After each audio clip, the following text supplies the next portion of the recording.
BC Durant podcast. I'm Garrett. I'm Cole. And I'm Sarah. And today we have my friend Tonnie Scott, also known as Garrett's wife, with us because we're going to have... Also known as what I'm supposed to call her at home, Dr. Scott. Welcome this evening to the episode.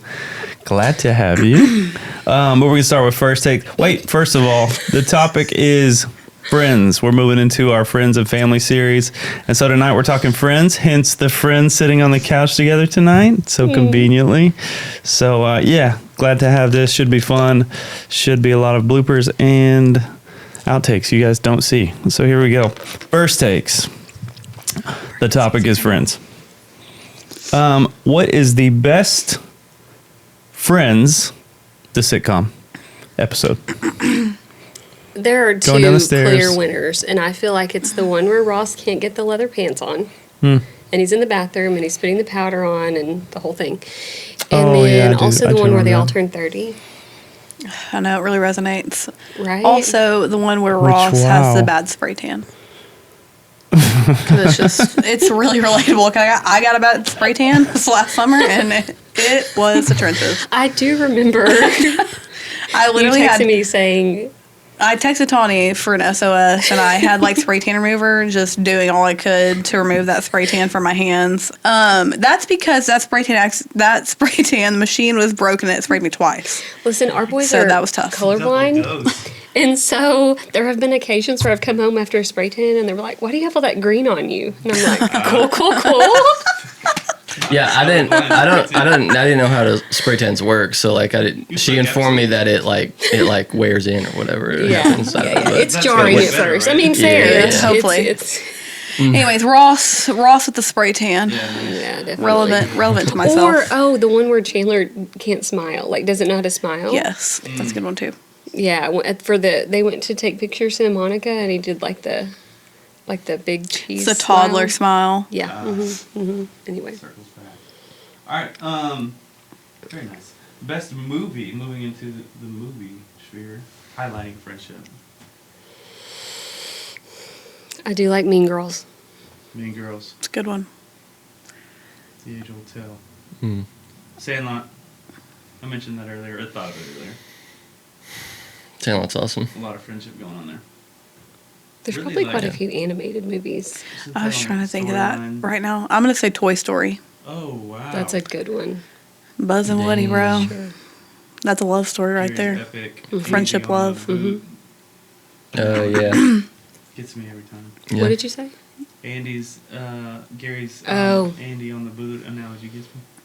Yeah, me and Cole have dressed as Buzz and Woody for Halloween before together, and then this past year we dressed our sons as Buzz and Woody. Oh, so anyways, underlying theme. Go ahead, Toy Story. Toy Story 5 is coming out. Maybe I'll need to do a podcast Recap. Toy Story 5. Yeah. And the spiritual implications. Yeah. Sacred cinema. Trademark. Inspiring friendship, you know. We discussed this as a tough one before we started. Anybody got one off the top? I mean, I think, I did think earlier, I think of my grandparents, which is kind of cheating because they're married, but I think as they got older, when the kids move out and you're just hanging out for such a long time, they were genuinely really good friends. I think of them sitting on the porch, drinking coffee and stuff every morning. You could tell they really valued each other as friends. So, I mean, that's what came to mind. I think the friendship you and Ryan have is really sweet. Well, that's sweet. He's just over there on the other side of the world, and y'all are still just grinding to be friends. What is it? What's the app you use? What is it? WhatsApp. No, Marco Polo. Oh my, yeah. I'll be like, who's that guy's voice in my house? And it's Ryan, just on Marco Polo talking. Figured it out. We actually, ironically, we talk more when he's in Germany than when they're in the States. I don't know why. I think it's a habit at this point. Probably. He's so busy when he's in the States. Yeah, that's true. That's fair. But I can't think of a single inspiring friendship, although shout out to everyone that has a good friend, because I know that I know people who have inspiring friendships. I just can't think of one off the top of my head. Listen, I'm going to say this. I do feel like you are such a good friend and have so many friends. That is I so can't tell you kind. how many people are like, Sarah. I will cry good. right now immediately. Truly. Well, you know, like that movie 27 Dresses, which couldn't be you because you are married, but like have so many friends that like consider you such a good friend that they would have you in their wedding. I feel like that's you. Tear. I'm going to cry. Thank you so much. That's so sweet. All right, yeah. So, let me just go to the last one, and then we'll work our way. So, who was your first best friend? Your first best friend? My first best friend in life, her name was Catherine Hare. And she lived a couple blocks from me, and she was just my first best friend because of proximity, probably. We rode the bus together, and we would just always be at each other's houses. We would walk to each other's houses. Yeah. And I would say we were best friends from, like, very early, like first grade. When I was in first grade, she was in kindergarten. And then probably until, like, I was in 9th grade or 8th grade, and we didn't, like, we just kind of, like, drifted apart because, like, I started high school, she was in middle school, and we just had different groups of friends, but I still think she's great, and she was my first best friend. There you go. Shout out, Catherine. Shout out. Mine was Rafa. We had kindergarten together, and so we were just in grade school together. We played sports together. We did a lot together growing up. They did Halloween together one year, and they were Napoleon Dynamite and Pedro, and it's the most iconic photo. We'll insert a picture here. No, I'm just kidding. Yes, I really wish Cole it. would insert the picture, though, because it is absolutely epic. That's perfect. It That's was hilarious. the kind of thing that went viral before going viral was a thing, I guess. That's hilarious. I have a few friends that, like, I started school with, but just living in Durant my whole life, like, I still know them and are friends with some of them. It's nice. Yeah. Mine was kind of like a neighbor. His name was Michael. And we lived kind of like not a country mile, but we lived separated by a pasture fence. How so far much is a so, country mile? they built a ladder for our miles. pasture fence. So you could get to each other's houses. He was a little bit older than me. It's just vague memories. Like, we were kind of like neighborhood friends. I just remember he had a pet pig that stayed in the house, and I thought that was incredible. Yeah. I was a little scared of it, of course, by nature. Yeah. But I remember going over there to hang out sometimes and just looking for the pet pig. Yeah. Wild. Okay, there we go. Something that's interesting to think about, because your first friend is typically because of proximity and situation in life where you're at. But over the years, it changes. So from the time you're little, elementary is also like your class are your friends right now. Miles' class, that's his first set of friends. And then elementary school kind of stays the same. And then we move into middle school and high school, and things change quite a bit. Trying to figure out who you are, who you're going to run with, likes, interest, what you're going to be, what you're not going to be. Then we move to college. You start to develop this worldview, set of values, and then adulthood. So a lot of changes of seasons there in the way you view your friends. Thoughts on that? Yeah. Well, like you said, there's we all have those friends that are our closest friends in the beginning of life just because of proximity. And sometimes, I guess, for people, they end up being lifelong best friends. Sometimes. You mentioned college and stuff. I feel like for a lot of people, that's where people actually do get their closest friends in life, maybe, for the most part. Yeah. Was college. But it could be high school, too. Whatever. It's kind of the first time you're really going out of your way to choose your friends and them choose you, kind of thing. For sure. Everything's kind of set up for you up to that point, which is interesting. I was trying to think of, I can't remember the first time that you and I met, but I'm sure it was on a Wednesday night youth probably deal, because it's part of your youth group while you were in Southeastern. In 2 different seasons of life, definitely 14 or 15. I remember traveling with you to Venezuela as a 15-year-old and be like, what are we doing with this kid? Yeah, I was the youngest on that trip, too. Yeah, by far. 15 or 16, but Garrett's a good example for me as someone who I just had someone like who was ahead of me in life that I could look at and know like places where I wanted to be. Like we just talked about you and Ryan's friendship. That would be a friendship I guess I probably looked at for a long time in life and still do. Is like place where I want to be. And so I think this would be a good time to mention too that it's important. I just from an early age as you can after at least if you're a saved person to surround yourself with people who are also Christ followers that can challenge you and help shape you into a life in following the Lord. And so I guess it's different for everybody. Everybody has different life experiences, but maybe at least like 2 or 3 of your closest friends, hopefully, are people that can challenge you and just people that you can walk in Christ together. It's also important to have friends that don't follow Jesus for evangelism and gospel sharing reasons, but I just think that's important.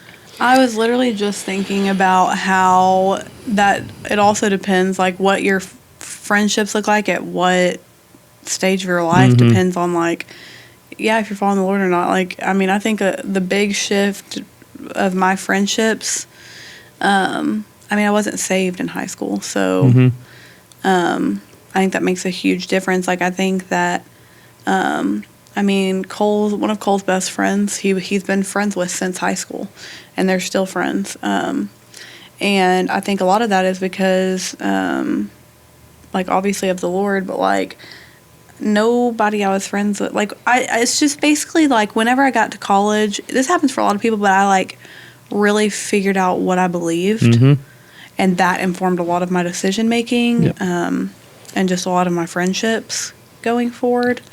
So, I don't know.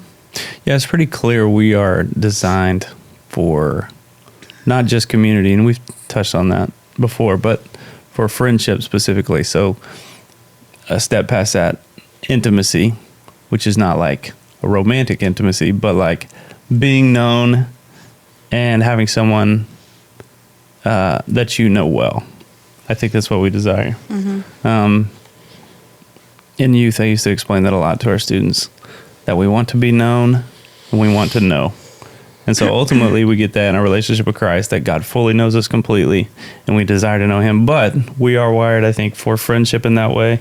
And we do not like to be lonely. I mean, I've experienced that in my own life, but like I think about, you know, my kids or other students that I know just watching from this age, watching them from where I am now.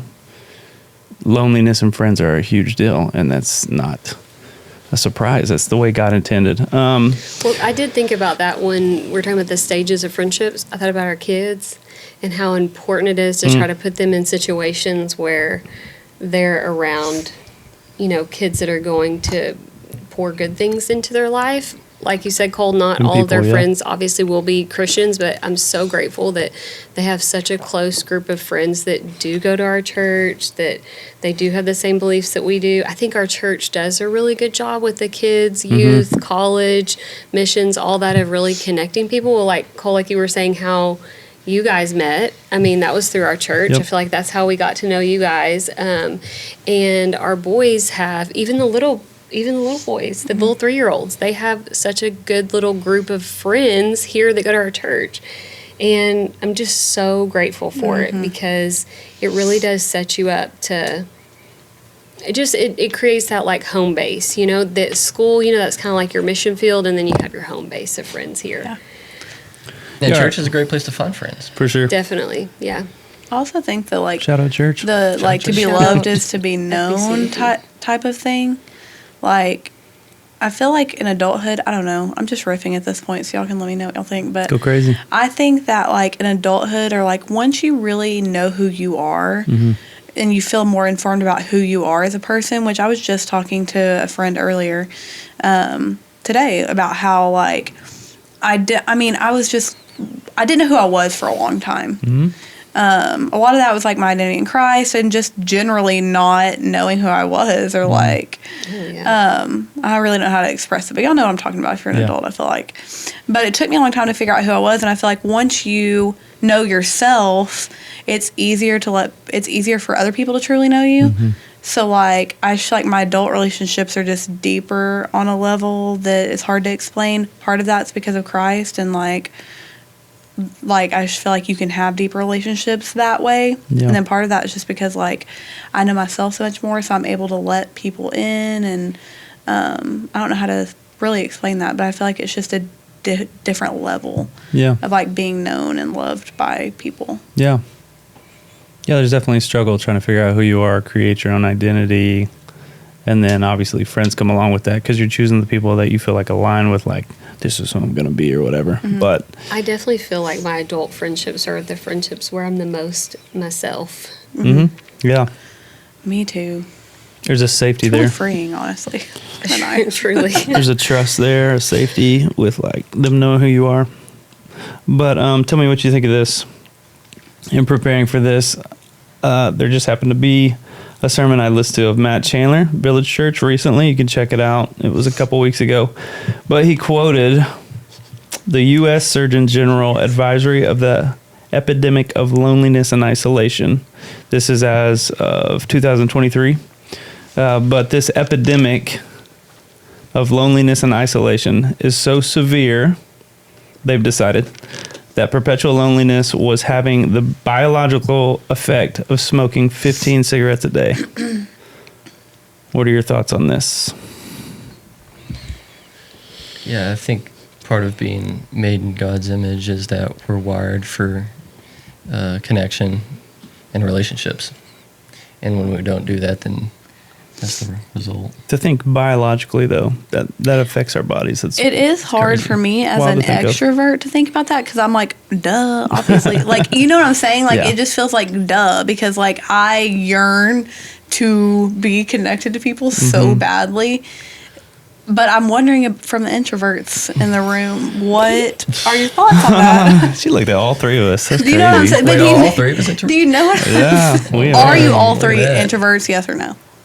I definitely am. I can be a fake extrovert, but I am an introvert. The older I get, the more I tend towards introversion, probably because of other factors like social anxiety and things like that. But I feel like it's so easy for me to say that, but I mean, like, I think it's also, what I'm saying is I think it's also true for introverts. I don't think it's just true for extroverts, definitely. But it's like so easy for me to say, but I'm wondering like... I mean, it's probably harder for me to take that step, but just as important to do so, Yeah, in isolation, like, I mean, there's been times in my life where I'm completely shut off from people and I want to be, but you definitely, there's a mental war where you're questioning like who you are and why do you not have friends, and you get in your head about that, right? And obviously you can turn to God, but you know, he provided friendship as a gift to help you think through things and remind you of who he is when you're kind of like juking yourself into thinking you're not worth.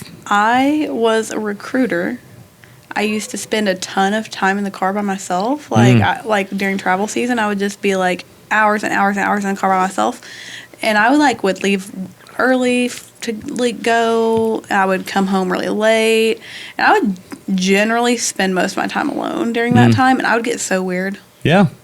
Like, I would get so weird. Like, I would get in the funk and, like, have super weird feelings about it. I just cannot explain it. But I noticed, I would, like, really notice it. Yeah, how many times in your friendships have you caught yourself, like, finally telling the person, like, hey, dude, this keeps coming up in my head. Like, am I crazy? And they'll be like, yeah, you're crazy because that's not true. You know? And reminding you to, like... And sometimes it's marriage. I felt y'all even like check on each other right there. But like in friendship, you have people, and there's been several times, y'all mentioned Ryan. He straightened me out on things because I've got this thought that keeps going off and it's not right. And he has to correct me and be like, no, that's not true about you or God or both. And it's a gift. I do think that like a true friendship, especially between like two Christians, looks a lot like what the what a J group looks like. Mm-hmm. That you're just like really honest with each other, and surprisingly, the stuff that you have going on is oftentimes very similar to other people.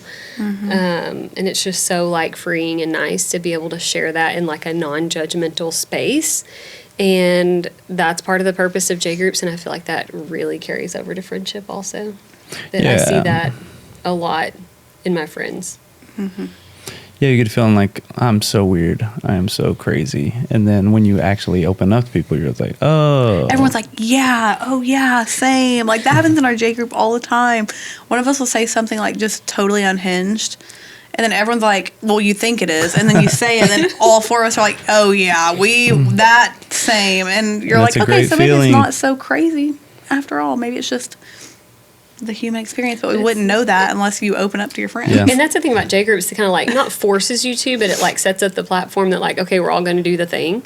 But like with a friendship, you do kind of naturally do that. And then when you do it, it's like, oh, no, we are the same. I wish I would have said that before. Yeah, and well, I mean, like social media is not helping that situation, because you're looking at people that are like explaining how to do life and how they've got all their stuff together, and you know what I mean? So it's the very opposite of being truly known. They're giving you the best part of themselves, and not the truly known person. All right, so clearly friendship is a gift from God, and those that are listening are probably at different stages of life. But what does it look like, or how did God intend for us to pursue friendship, you think? That would be true for someone at every stage of life, whether they're listening and they're 12 years old or they're 65. I like what 1 Thessalonians has to say about encouraging one another, building each other up. And I think in a way this all comes back to loving one another. Maybe it's Proverbs like 12 or 18 that says a friend loves at all times.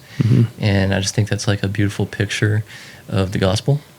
And then also John 15:13, it says, greater love has no one than this, that someone lay down his life for your friends. And so like you can reflect on that and think, am I loving my friends like that? Or am I loving others in general? And to think that like this is the definition we have for love. Do I care about someone deeply enough where I am truly caring about them more than I care about myself, to the point that I would lay down my life for them? And there's no greater love than that. Yeah. Yeah, I was thinking about, I've been thinking about friendship a lot lately, honestly. Part of it's prepping for this episode, but just in general. And like how you said, like, just like loving your friends at all times, and like the love that I've experienced, the love of Christ that I've experienced through my friends. And I mean, I've talked about it on here, but it's just my life experience. I'm going to keep talking about it. Just like when my dad died, and like all the friendships that the Lord had given me up to that point made going through that just like even the smallest amount easier. Like I think about it, it really truly makes me emotional when I think about like my dad's family night and my dad's funeral, because so many of mine and Cole's friends showed up, didn't even know my dad at all, but just showed up to his funeral. It was hot. It was just like, and just like looking out and seeing like 40% of the people at the funeral are people who don't even know my dad. They're just showing up for me and Cole. And that makes me emotional, because the Lord obviously, I feel like when I'm thinking about pursuit of friendship, I think about that, like being there, loving your friends at all times, making yourself available to your friends. I think it's hard too, because like at the stage of life we're in, like I know a lot of us are like busy, and we have kids, we have jobs. Not everyone, but I mean, like, I also think about like the difference between like pursuit of friendship in college versus adulthood. It's just different, because you're not living with your friends. I mean, your husband, obviously. My husband's my best friend, but you know what I mean? Mm-hmm. You're not like living with your friends like you were. Like, you can just pursue friendship differently in college than you can in adulthood. It looks different, but I don't feel like that makes it any less of a friendship. There's still ways to do it. Like, we were talking about J group, or just checking in on your friends, or just to make sure, like, everything's good. Their walk with the Lord's good. Mm-hmm. And I've been really blessed with a lot of friends like that do that for me, that show up for me in hard times, and that encourage me to keep pursuing the Lord, and that just encourage me in general in daily life and in daily struggles. So I think that the Lord just provided like an abundance of friendship. So I feel like it would be silly of me to not pursue that to my best ability at this point. It's obvious like how much the Bible talks about community and the importance of it, and it's such a good example of, I guess, God's kindness toward us because of all the things that you mentioned there. And sometimes tending toward introversion a little bit more, it is hard for me to step out a little bit sometimes and go and do the thing or go and spend time. But afterwards, I'm so grateful that I did. And again, what a kindness that is of God to know that that's what I need, that that's what we need. And to answer your question about the church, I do feel like the church does make so many opportunities for that to happen. So whether it is like, the women's ministry, or then like with the kids stuff, like I said before, or missions or college, whatever, there's so many opportunities for us to be around people that believe the same things that we do, or maybe don't believe the same things that we do, but just other people that are maybe in the same walk of life, maybe not, but that people we can connect with in one way or another and become friends. True friendship, honestly, and real trusting friendship doesn't make sense outside of our faith in Christ. It really doesn't. Biblically speaking, like, it just is how friendship is supposed to be, like the safe and trusting relationship you need from people comes from the foundation we have in the Bible. I mean, like, if we're called to love each other with God's characteristics, then that makes sense. That would be the best way to approach friendship. I mean, Jesus was a friend, the friend of sinners, right? But he was also such a good friend. I was thinking, like, Jesus wept, that verse. In that situation, he's crying with those that he loves, even though he knows Lazarus is coming back to life. Like, he's just sharing empathy with them in that moment, and he washes people's feet. And I mean, I think often we think of him as our savior and our king, of course, but like, he's such a good friend. And like, what better to model in the way that we care for one another, carry each other's burdens, lay our lives down, than to look at him. And yeah, like I'll mention, we have these ministries that help us to lay that framework for everyone at every stage and season of life. So the community is built here and makes room for friendships that are vital. They're important. But then, yeah. And this is really kind of what life groups are for. Yeah. And well, partially. I see my life group is kind of just a little community of people to be friends with. And to just share life and do those things with. And then, of course, with Journey Group, which we talked about too, this is just an opportunity to go even deeper with some people and connect on that deep level, which is always awesome. I also think finding adult friendships are hard. I know finding for adult girls, friendships, like making friends as an adult is hard, and I don't have good advice for it because I don't know about that. I think it might be. Well, here's the reason I feel like that kind of be that way. When you're adult and you have kids and you have a spouse, and you're like, when am I going to have quality time with another person? Yeah. That's exhausting for me to think about as an introvert person, but that's just reality. Sure, yeah. As you get older, it's hard. You don't have the capacity to have like a ton of like really good friends, close friends. So, but you do need to have someone. Like, you need to have someone you can confide in, even outside of your spouse. At least one person, I would think. That keeps you focused on what you need to be focused on. Again, to talk you out of crazy thoughts or Well, yeah. Lies. Honestly, lies. Satan is trying to feed you or whatever. Yeah. And I feel like another thing is like having for us, like we allow each other or encourage each other in our friendships, like not just with each other, but our other friendships. Like I want him to be able to go do stuff with his friends or to go golfing like on a Saturday with friends, or to go over to someone's house and watch a game or something. And like he does the same thing for me. Like, you know, we go to the movies. Me and Tonnie go to the movies sometimes. That's because Cole stays home with my kids. And we're due. Gotta get out. Literally. Next time. And I think that helps some of that. Like I feel like the initial building is like what feels exhausting as an adult. Like because like you said, there's no time, but I do think it helps if you have like, if your partner's like Supportive encouraging you as well to do that. And I think just talking about the importance of friendship is like where to start. Like, hey, we need other friends, even if it's not just 1v1 time, even if it's just like married couple friends. Like I would say that we've talked about it. There's a lot of different ways you can, I feel like our church does a good job at fostering atmospheres and environments where you can make friends. So if you are struggling to make friends, or you're newly saved, or you're new to the area or something like that, and you just feel like it's really difficult, I would say, it's easy for me to say because I'm extroverted, but put yourself out there and be uncomfortable at the very beginning.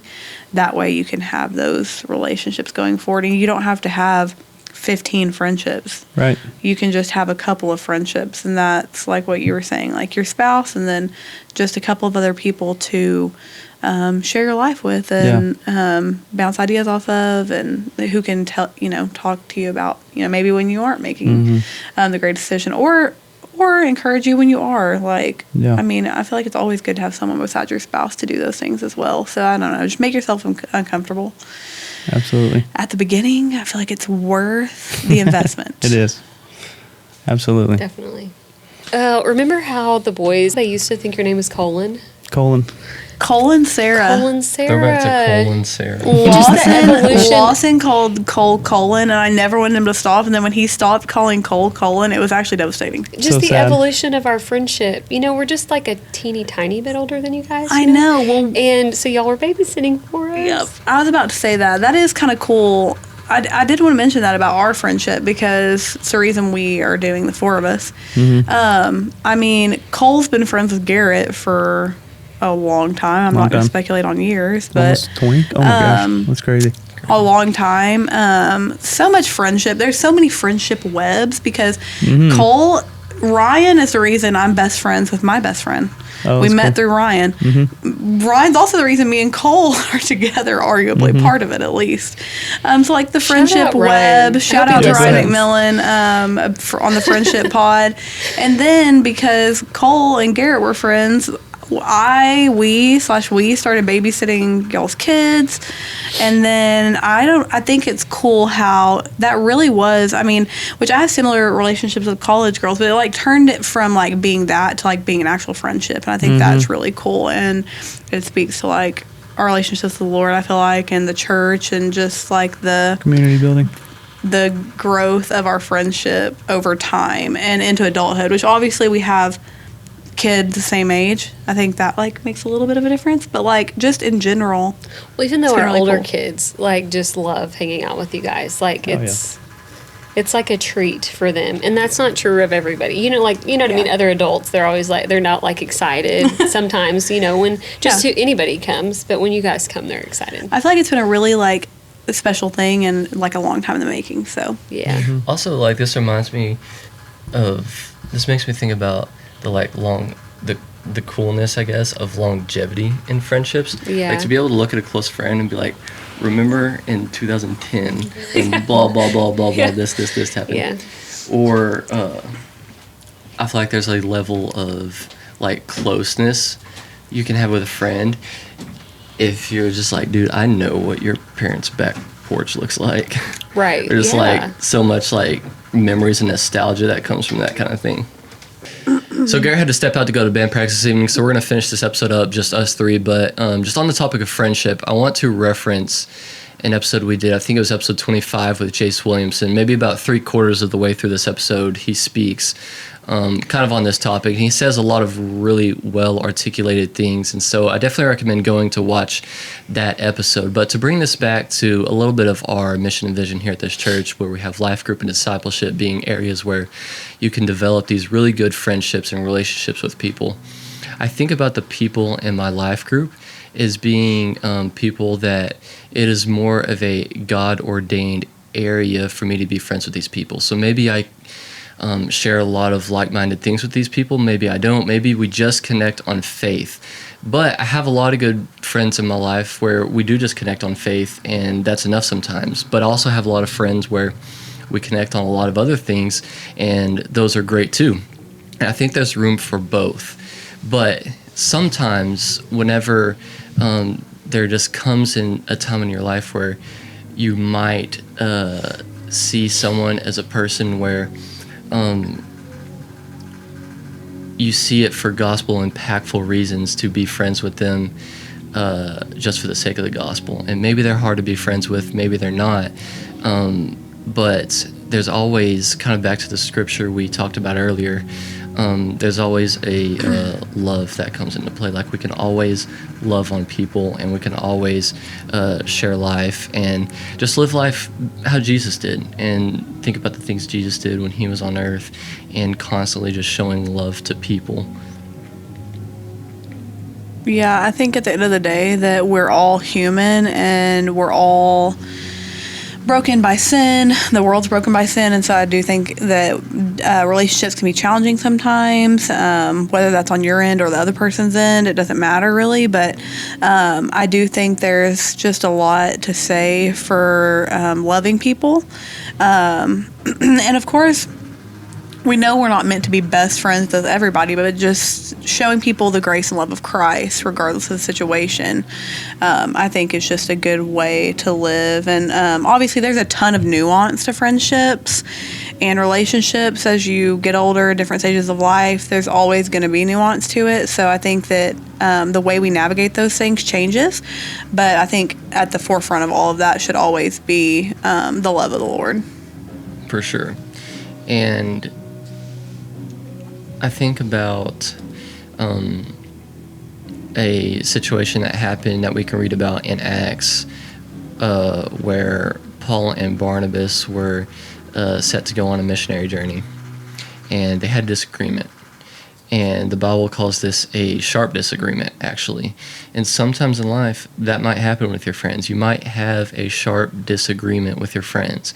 But I think there's a beautiful picture and something to be said about being able to just put aside those issues and see the greater impact that's at play, and just the reasons that it's actually a beautiful picture of the gospel to choose love for one another, despite possible differences that may arise.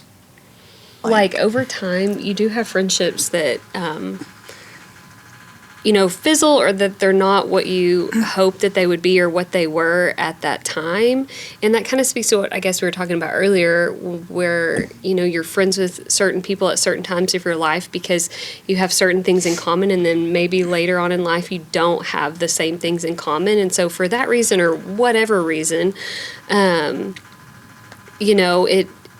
they don't go the way that you would hope they would. And I feel like through the scripture that you were just mentioning, it just gives us so much hope that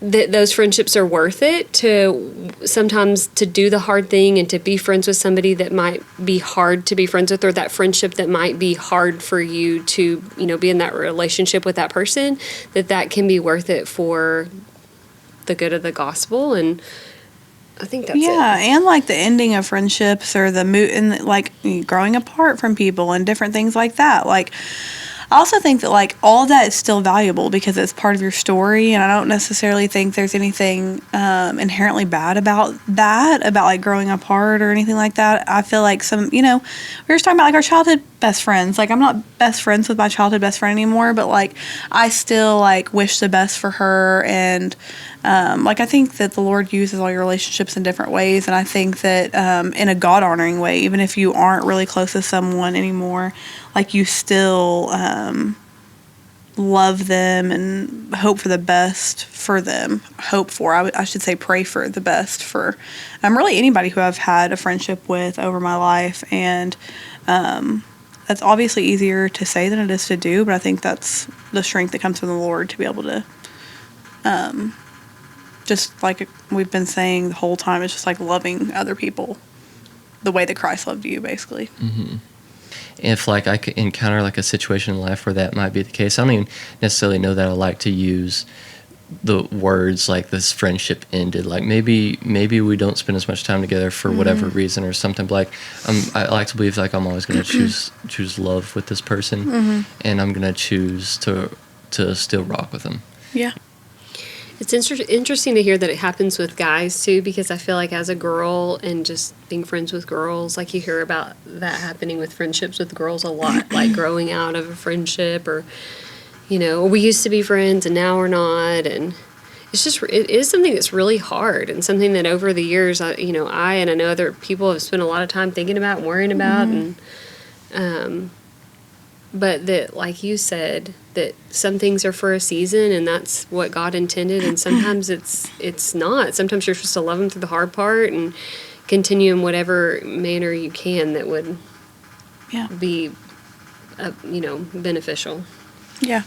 It's like part of the nuance, I feel like, and not knowing, like every situation's different, but that the Lord uses it all for His glory. So if you're listening to this today and you just think about the friends you have in your life, or if you're in a season of where you feel lonely, just know that there is opportunity here for you at the church. And I hope that maybe someone would reach out with you to connect with you in our church. But if that doesn't happen, then I like to believe that if you seek connection with people here, then you will be loved and you will be cared for. And if you do have a life group that you're part of, and you've got people that you can just hit with text, just hit with a phone call anytime, any day, that you just take the opportunity to do that. Don't be afraid to do that. And I hope and pray that this episode was beneficial for you. And I just reference again the episode I mentioned earlier about listening to episode 25 of this podcast, if you haven't already. And we thank Tonnie for being here today and joining us on this episode. And now go and make disciples of all nations.